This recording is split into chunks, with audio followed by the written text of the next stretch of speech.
नमस्कार.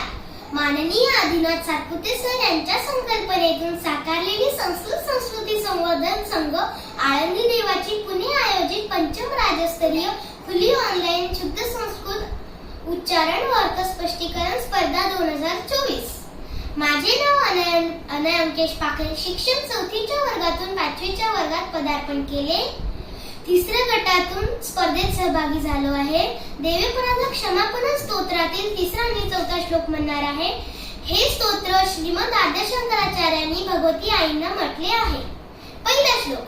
पृथिव्यां पुत्रास्ते जननी भवा सन्ति सरलाः परं तेषां मध्ये विरलतरलोहं तव सुतः मदीयोऽयं त्यागः समुचितमिदं नो तव शिवे कुपुत्रो जायेत क्वचिदपि कुमाता न भवति.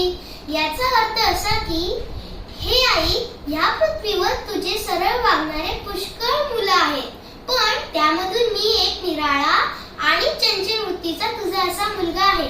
तरी पण तू माझा त्याग करू शकत नाही, कारण कुपुत्र म्हणजे वाईट मुलगा जन्माला येऊ शकतो, पण कुमाता म्हणजे वाईट आई होऊ शकत नाही.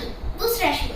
जगन्मातर मातस्तव चरण सेवा नरचिता नवा दत्तं देवी द्रविणमपि भूयस्तव मया तथापि त्वं स्नेहं मयि निरुपमं यत् प्रकुरुषे कुपुत्रो जायेत क्वचिदपि कुमाता न भवति. याचा अर्थ असा की हे जगन्माते, मी तुझी चरण सेवा केली नाही आणि तुला धन सुद्धा अर्पण केले नाही, तरी पण तू माझ्यावर इतके अनुपम प्रेम करते आहेस. याच्यावरून हे सिद्ध होते की कुपुत्र म्हणजे वाईट मुलगा जन्माला येऊ शकतो, पण कुमाता म्हणजे वाईट आई होऊ शकत नाही.